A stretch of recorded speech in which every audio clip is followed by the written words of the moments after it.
Hi, I'm Ellen from EVPL Oakland. Welcome to Chapter Book Storytime. On this week's edition of the Variety Pack, I'll be featuring the author, Gordon Korman. Have you heard that name before?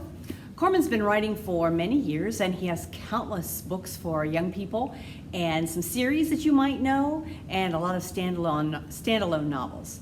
Some of the series that he's written include Masterminds. Ooh, that looks like that's an adventure novel. I might have to pick that one up sometime. So the Mastermind series. He's also written the Ungifted series. And probably one of his better known is the Swindle mystery series. I always like to see this Doberman on the cover. It's pretty silly looking. My favorite novel written by Korman is No More Dead Dogs. It sounds like a very serious book, but it's really actually a comedy. It's very, very funny. I always like to read that one. Some standalone novels that Korman's written include What's His Face? And then we come to the one that we're going to read today, called Mixed Up. This is one of his newer books. And it says, Your memories are no longer yours. I wonder what that's about. Well, let's get started. This is a story about two young boys, Theo and Reef, and they're having problems with their memories.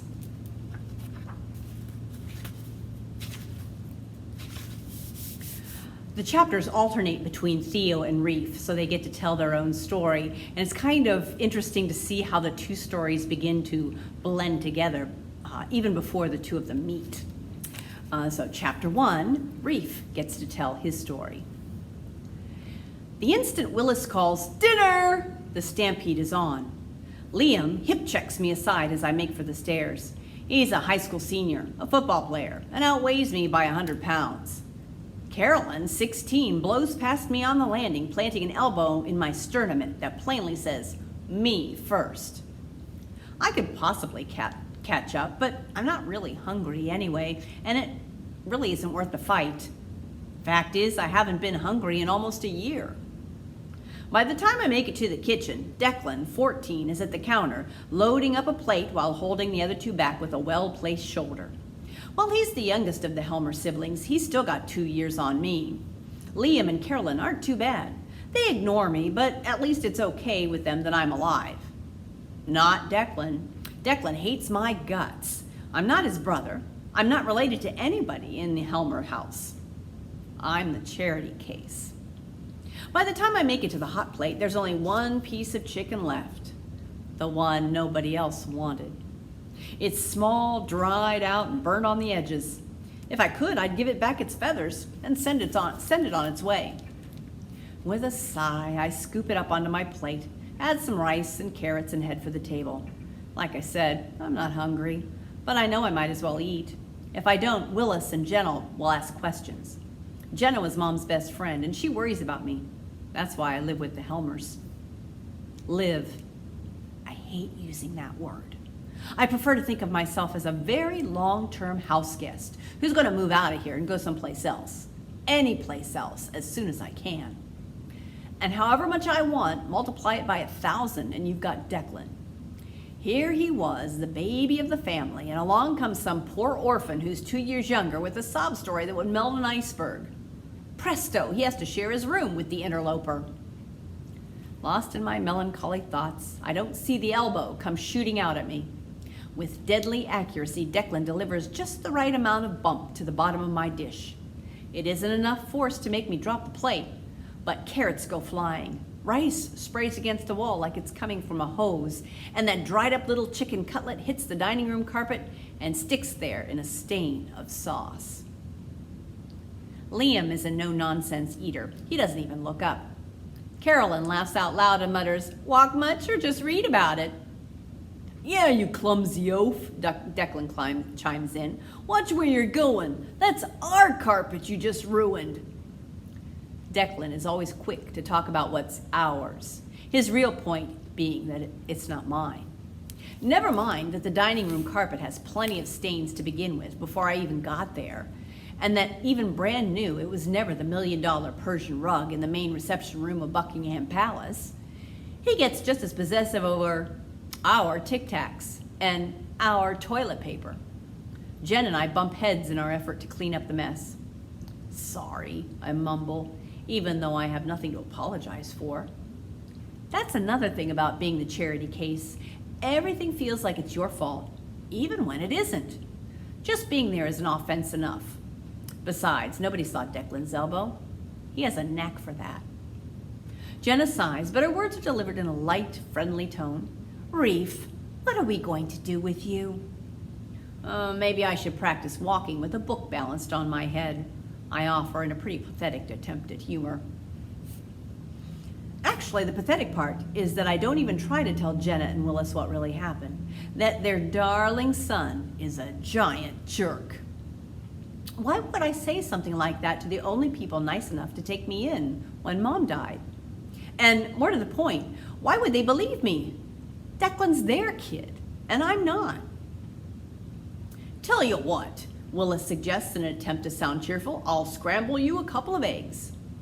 Oh, no, that's okay. I'm okay with this, I reply, picking a tuft of carpet fuzz off the chicken. Meanwhile, Declan is stuffing his face like all this has nothing to do with him. Eventually, I'm alone in the kitchen, gagging down scrambled eggs on toast. Willis's specialty. Ketchup makes it more bearable, but only a little. I hate feeling sorry for myself, especially since everybody else feels sorry for me. Except Declan, of course. He wants me dead. Dead. I drop my fork with a clatter. I promised myself never to use that word in a joking way. Not now that Mom is dead for real. Dead is no joke. It's permanent and final. Who knows that better than me? Violently, I shake my head to force the horrible picture away. It visits me every single night, so I refuse to put up with it during the day when I'm in control of what I think about. Anyway, the worst part isn't the image, or any image. It's the fact that what happened to my mom was my fault. I turn it over in my head again and again, although all it ever does is make me feel even more miserable. I'm racking my brain for that one crossroads, that instant in time when something could have gone a little differently, and Mom would still be here. I'm not sure what I think I'm searching for. I can already pinpoint the exact second that set this tragedy in motion. It was the moment Portia Banyan invited me to her birthday party. No, that makes it sound like I'm blaming Portia. It wasn't the invitation. It was the fact that I talked Mom into letting me go. The pandemic finally seemed like it was going to end. We thought COVID was over. Stores and restaurants were open. People were doing things again, going to movies, hosting get-togethers, shaking hands. And yet Mom was really torn about me going to that party. She kept talking about how the virus was still out there. In a few more months, everything will be back to normal, she told me again and again. Then you can go to all the parties you want. But I didn't want to go to all the parties. I wanted to go to this one. Portia was the most popular girl in our neighborhood. Being invited was a big deal. It meant she knew I existed. And in spite of the fact that we'd been in classes together on and off since forever, this hasn't always been the case. At last, Mom gave in, even though it was obvious that she didn't want to go. Guess I just wore her down. You get good at doing that when you're an only child. 2 days after the party, Portia wasn't in school. They said she had a fever of 103. The next day, me too. That afternoon, Mom came home from work early. At first, I thought it was to take care of me. It was to take care of herself. We had all the classic symptoms: fever, cough, then a loss of taste and smell. A candy bar might as well have been a cake of soap. We took the COVID tests and the results were positive. Breakthrough cases for both of us. We went home from the clinic to hunker down until we got better. I did. She didn't. A week later, she checked herself into the hospital and I went to stay with the Helmers until my mother came home again. But she never did. I think about Portia's party a ton. It was decently fun, although nothing could ever have been as good as I was expecting it to be. Mostly, I just loved being there with the cool people. Nowadays, I replay it in my mind, searching for the stray cough or fever-flushed face that supplied the virus I brought home to Mom. Or maybe it was Portia herself. She got sick before I did. I'll probably never know, and it wouldn't make a difference if I did. Mom would still be gone. But I can't help myself. As I get a little drowsier, the memories march on. Mom serving me breakfast. I've always hated oatmeal. The two of us shopping for school clothes, me trying to drag her away from the sale rack. Working in the garden, sprinkling fertilizer around the tomato plants. I sit up bolt upright in confusion. Tomato plants? What tomato plants? We live in an apartment. There was no vegetable garden. How can I remember something that never happened? Could this have been at a friend's house where I helped out with some gardening? A school field trip or a farm somewhere? No, I've never fertilized plants before. I'd bet anything on that. I don't even know what fertilizer is supposed to look like. This stuff could be kitty litter for all I can tell the difference. And yet I do know. It's part of the memory. Also that those tomatoes are called Roma and they're grown mostly for spaghetti sauce. I think harder, focusing on the recollection, waiting for the, oh yeah, moment that will explain where all this came from. There are other plants next to tomatoes, green beans as a matter of fact. They're not as healthy as they should be. Again, I have no idea why that thought would come from me. I lie back down. All that must have come from somewhere, but I'm too tired to figure it out now.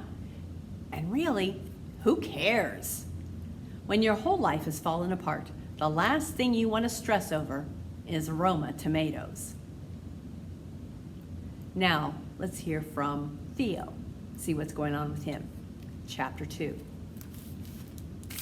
I see the teeth first, with the sunlight gleaming off of them. I can't believe how big they are. Jaws. The name comes to me straight from the movie that fueled most of my nightmares when I was younger. But the teeth from the film were part of a 25-foot-long killer shark. And these are attached to a rabbit. He's poised at the foot of the maple tree, utterly frozen, like he thinks I can't see him. In reality, the opposite is true. He's all I can see. His teeth, anyway. The two front ones are the size of postage stamps. Okay, it's not quite exactly great white territory, but on a 2-pound rabbit, they draw the eye, especially when they're aimed in the direction of the flower bed by the garage. When he bursts into action, it's like he's been shot out of a cannon. I burst into action too.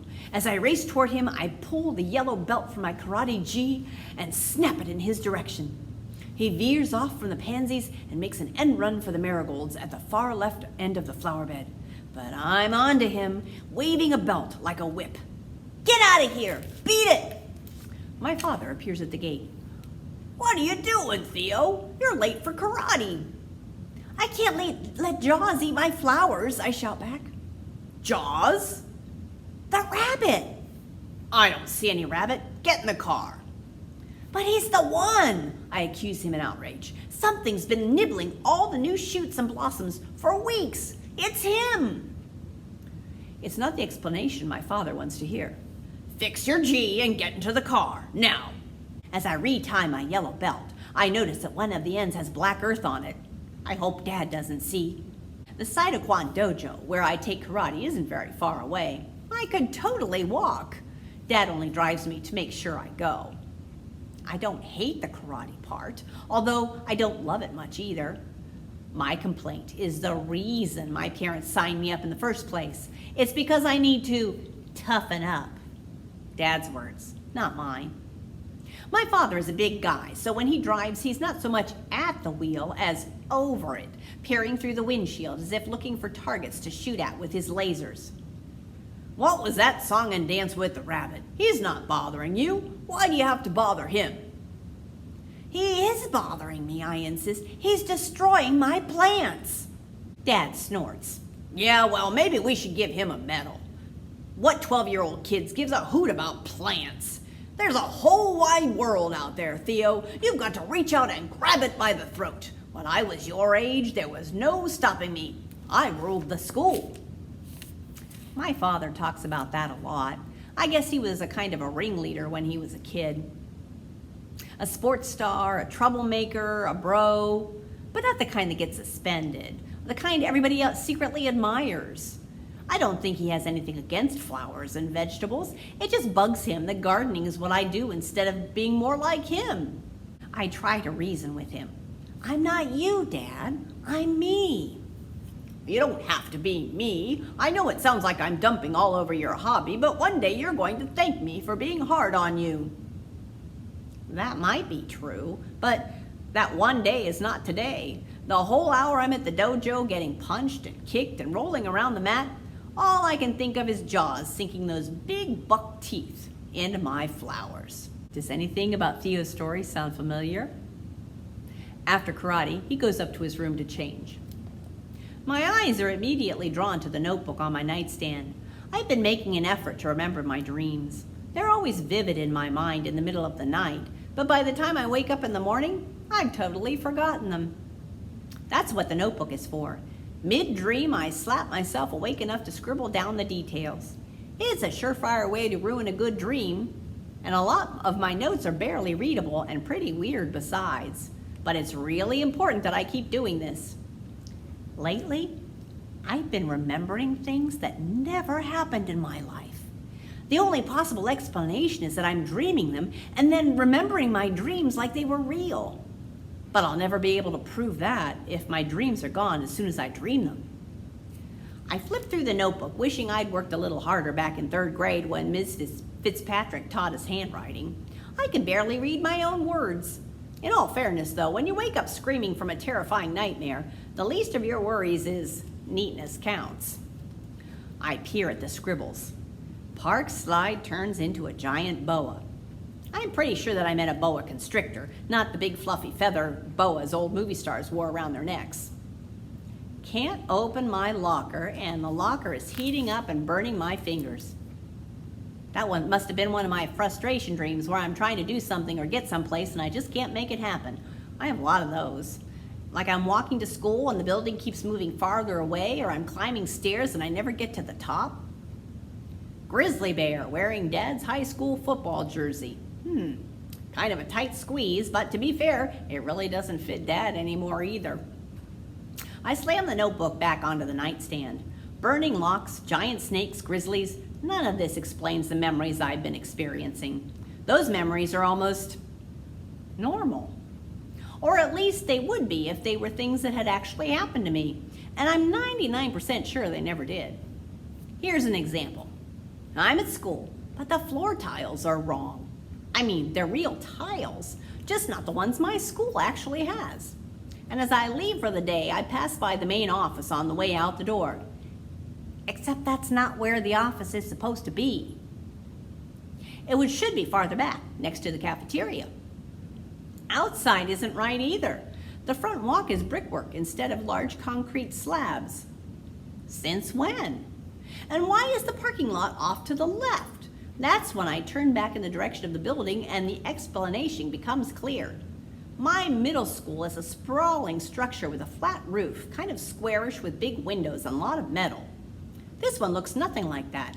It's old style with dark red brick, 3 stories, and a large white painted cupola on the top.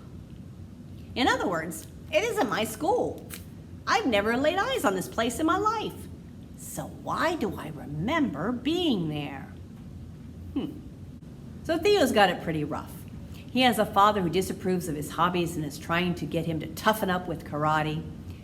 He's having these strange memories or dreams where he's in a school that he's never seen before, but it feels so real. So he writes all of his dreams down in a journal. But Mom finds the journal, and all of a sudden, Theo's going to a psychiatrist. Reef continues his story. Last year, the school district made me see a special counselor because they were afraid I might have a breakdown. I didn't, not back then. But now I'm starting to wonder if it's happening to me in small ways. For example, I've been remembering the school wrong. Yesterday, I went to the drinking fountain and it was in the wrong place. It was supposed to be in the middle of the hall, but it was all the way down at the end. Not only that, but I stood back because it shoots really high. So how come it was barely dribbling? Went around to a couple of other fountains and they barely dribbled too. So why do I remember getting a geyser in the face? It's like how I remember gardening, when I know for a fact I've never planted anything in my life. How can you remember things that didn't happen unless you're losing it? Which brings me to the rabbit. He's brown and furry with 2 big square front teeth. And sure, I've seen rabbits before.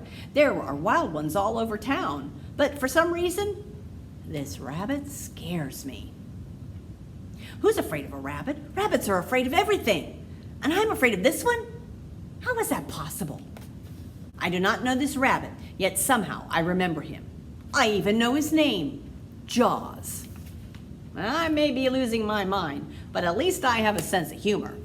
Like Theo, Reef is getting very upset about these unknown memories that keep creeping into his mind, not only because he doesn't remember them or experiencing them, but also because they're crowding out other memories, the memories of his mom. He keeps scrolling through his phone so that he can remember what his mom looks like, because sometimes he forgets. I scroll from photo to photo, drinking in mom's features, but when I try to call up her image in my mind, I get the same blur. And when I force fill in the details, I'm not remembering mom. I'm remembering the face from the pictures on my phone, which isn't exactly the same thing. What kind of monster forgets his poor dead mother, especially when I'm the one who... No, don't go there. I know all too well what I did. After school, another kind of memory takes over. He's in his room, and he's drawn to the picture of his mom that he keeps by his bed. I see it every day, but now it seems like the most important thing I own. If my phone had gotten confiscated and someone somehow broken or lost, this would have been my only picture of my mother. For some reason, the fact that it didn't happen is no comfort. I sit down on the bed and cradle the plastic frame like it's delicate crystal. Not sure how long I've been zoned out in that position when the book comes flying in at me. It knocks the picture out of my hand, sending it spiraling through the air. I can hear the glass break as it hits the wall. Shocked, I look up. Declan is in the doorway, a laughing sneer on his smarmy face. The next thing I know, I'm up on my feet, stalking toward him. As the room around me fades behind a red haze of rage, I throw myself at Declan. I'm not thinking about what I'm doing. It's a pure gut reaction. As I bear down on him, my knee comes up toward my chest, and my leg snaps out, my foot catching him right below the jaw. The impact is so great that he lifts off the floor and lands flat on his back, several feet out into the hall. He lies there, stunned, and I back away, my thoughts whirling. Why did I do that? This kid belongs here, and I don't. If I get myself kicked out of the Helmer house, what then? Declan gets to his feet, which is a good thing, I guess, because it means I really didn't hurt him. You'll pay for that, he promises in a low voice. I almost apologize, but then I look at my mom's picture, the jagged crack in the glass across her face. I stick out my chin, and I keep my mouth shut. Declan holds his ground for a few seconds longer, staring at me through eyes that are barely slits. Then he turns his back and stomps downstairs. In spite of myself, I can't help feeling a twinge of satisfaction at the mental picture of my foot connecting with his jaw. The happy moment passes quickly, and I sit trembling on the edge of my bed. It was great to deck Declan, but how did I do it? That kick was something straight out of a martial arts movie. I don't know martial arts. I try to relive the moment. My knee rose up, my body balanced, my legs struck out. But I didn't make it happen. I wouldn't know how. It was more like my body did it without me. Like muscle memory, where you never forget how to ride a bike or swing a baseball bat. Except that muscle memory only works when you knew how to do the thing in the first place. Theo becomes determined to find out where these strange memories are coming from, because he's beginning to lose some of his memories too. Sometimes it's a simple thing like the way home from school, but he's determined to find out what's going on. One night, while they're sitting at the dinner table, he has a breakthrough.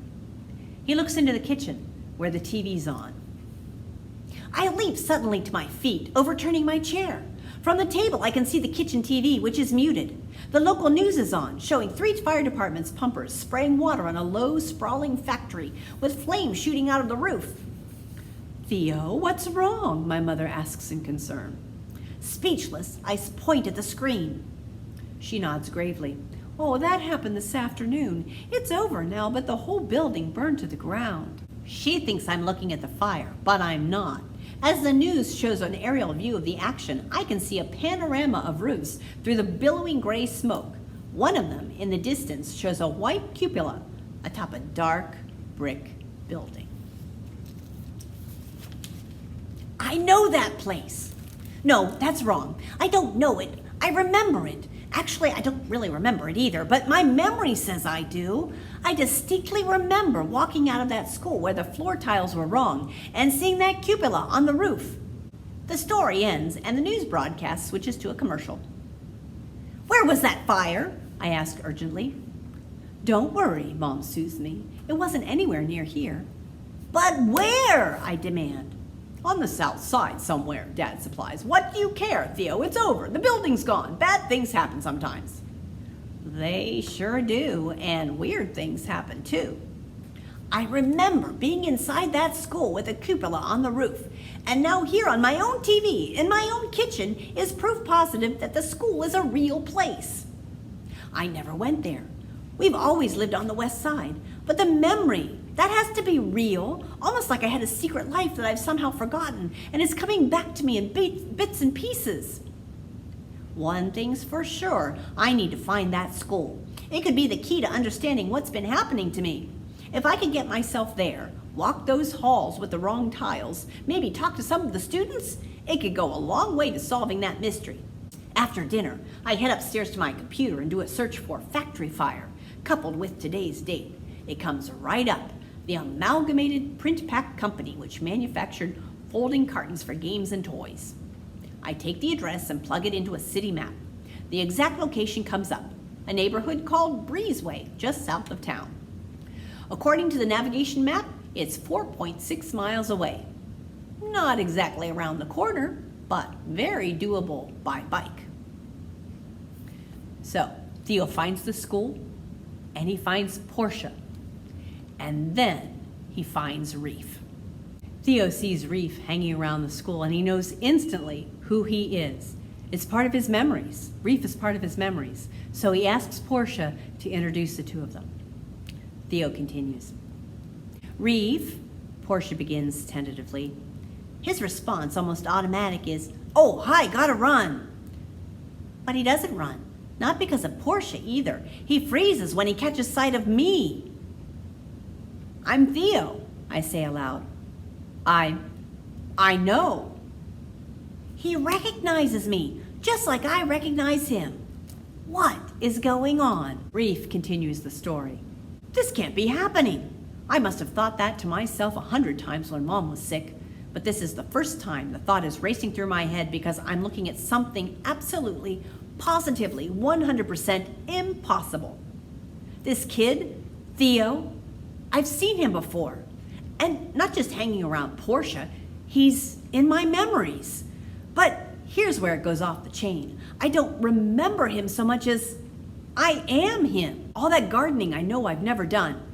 Every now and then I'll catch a glimpse of my reflection in a window. It should be my face, but it isn't. Fact is, I'm looking at that face right now. I take a flying leap. Is there any chance you have a rabbit? Theo seemed astonished. You know Jaws? I think of those giant square teeth sticking out of that tiny furry face, and a short laugh is torn from my throat. Jaws, right. We have to talk, Theo says urgently. Definitely, I agree. And we were actually starting to walk away when we realized that Portia is still standing there staring at us. Catch you later? Theo offers, looking torn. Maybe he thinks he's putting his potential boyfriend status at risk. Don't worry about me, she says sarcastically. I love being ignored. But it doesn't take long for her to fall into another group, and that leaves me alone with Theo. We wander to a picnic table on the school grounds and sit down facing one another. Listen, I tell him, why are you here? I mean, I think I know, but I need to hear it from you first. Theo pauses for a long time. I think he's planning out what he's going to say. Believe me, I can relate. If he's going through anything like I am, finding the right words to describe it could take years. At last, he begins. There are things that I remember that I know for a fact never happened to me. Me too, I jump in breathlessly. But it's more than just my mind playing tricks, Theo goes on. The memories feel real. They're just not mine. Are they yours? I'm surprised, but a split second later, I realize I shouldn't be. My own fake memories? They're not random images that somehow found their way into my head. They're from a real life of another person. A kid who likes gardening and goes to a karate class and knows a rabbit named Jaws. A kid whose mom took him to the penguin exhibit when he was a little kid. A kid named Theo. You're the gardener, right? And that's your dad who's always pushing you to be tougher? He looks embarrassed. Oh, he's not a bad guy. He wants what's best for me, but it has to be what he thinks is best. Because, a phrase pops into my head, he ruled the school. Theo looks shocked for a moment and then breaks into a nervous laugh. You really are the right guy. Makes sense, I guess. If I've got your memories, why shouldn't you have mine? Is this like a disease, I wonder? We both got sick and now our brains are switching heads? Not our brains. I'm still me and you're still you, but I remember your life. Like I'm the guy who lived it, and vice versa. And this is happening because... Theo shakes his head. No clue, but we're not wrong about it. We're not imagining it, we're not hallucinating, and we're not confused. When I tried to explain what I was seeing to my mom, she sent me to a psychiatrist. No, I should be grateful I don't talk to anybody at my home, I put in. The point is, he goes on, we have to back each other up because we're the only ones who can. Anybody else we try to tell will think we're either lying or totally bananas. I wish he wasn't right, but I already know he is. I picture myself trying to explain this to Willis or Jenna. They'd figure that I'd lost my mind, collapsing under the stress after Mom died. If a kid with 2 parents got sent to see a shrink, I wonder what would happen to somebody like me. Whatever it is, Declan would enjoy it, that's for sure. He'd probably set up a chair on the lawn so he could watch me being taken away by the guys in the white coats. I lean back on a wooden bench and sigh. So, what happens now? We both agree this is real. What do we do about it? His face falls. I never thought about it beyond finding you. I have no idea what comes next. Disappointment washes over me. So there it is. Not that I thought we could press a magic button and all this would be fixed, but when Theo tracked me down out of an entire city, sue me for hoping he'd have more to offer than I have no idea. I was afraid you'd say something like that. Come to think of it, how did you find me? There must be thousands of kids just like me in this town. I used your memories. First the school, that cupola, and then when I came here to check it out, I knew Portia because you did. So I made friends with her, figuring she could lead me to you. I have to smile at that. A lot of guys in this school would really be relieved to know that. They think you're hitting on the most popular girl at Delgado. My grin fades in a hurry. If Theo recognized Portia from my memories, well, my memories of Portia tell the story of the worst thing that ever happened in my life. I folded my arms over my chest. So, you have my memories. Like what? He looks away from me. Well, I know you've had a rough time. I know you lost your mom, and I know you don't love the place where you're living. I know you share a room with a guy who treats you pretty rotten. My jaw is stiffening. What other memories has Theo been eavesdropping on? Maybe the one where I got COVID at Portia's party and passed it on to my mother? Does this stranger know how Mom would still be alive if I hadn't been such a jerk about the one stupid thing? Theo is still speaking. I know it was just you and your mom, and the two of you were really close. I know she worked at a bank near the school. I know she must have been a great mom because she had a special smile just for looking at you. My temper rose up in the back of my throat. I don't even remember that smile, and he does? It hits me. If Theo has access to my memories, how can he remember what I can't? The answer is so obvious. He's not sharing my memories, he's stealing them. The reason I can't call up an image of my mother is because he's taken them all away. I leaped to my feet. You remember my mother's smile, huh? Did you ever think about how that works? He gives me a blank look. When you remember that smile, you claim it for yourself. So I hope you're satisfied because I can't see it anymore. Theo is horrified. I didn't know. I mean, why would that happen? Am I losing my memories to you? What do you care? I snapped, my tone bitter. If you forget your petunias, you can plant new ones. I deliberately cut myself off. I was about to say, but you only have one mother. I don't think I could have made it through that without my voice cracking. He stands up too. I'm not doing anything, not on purpose. The memories just come to me, honest. He looks sincere, and I believe him. He isn't doing any of this intentionally, but that doesn't change the fact that it's happening. I couldn't care less that this isn't his fault. I'm losing my mother, and he's the reason why. Just the thought that he's able to see her and I'm not gnaws at me like a flesh-eating infection. I can't stand it, not for another second. Stay away from me, I almost spit the words at him, and stay out of my head. He spreads his arms wide. I don't know if I can. Try harder. I stalk away, my furious footsteps pounding divots in the lawn. If you change your mind, he calls after me, Portia has my number. Well, that makes it easy. It's already my life's purpose to keep my distance from Portia. How hard can it be to make sure I never see this Theo kid again? But Reef does call Theo, because every day he's losing more and more of his memories. Not just the memories about his mother, but also the simple things, like the names of the people he's living with, the Helmers. And so they need each other. They have to work together to find out why they have each other's memories and what is going on and how they can stop it. The answer is shocking. That's Chapter Book Storytime for this week. We've read Mixed Up by Gordon Korman. Thanks for joining me. I'll see you next time. Bye-bye.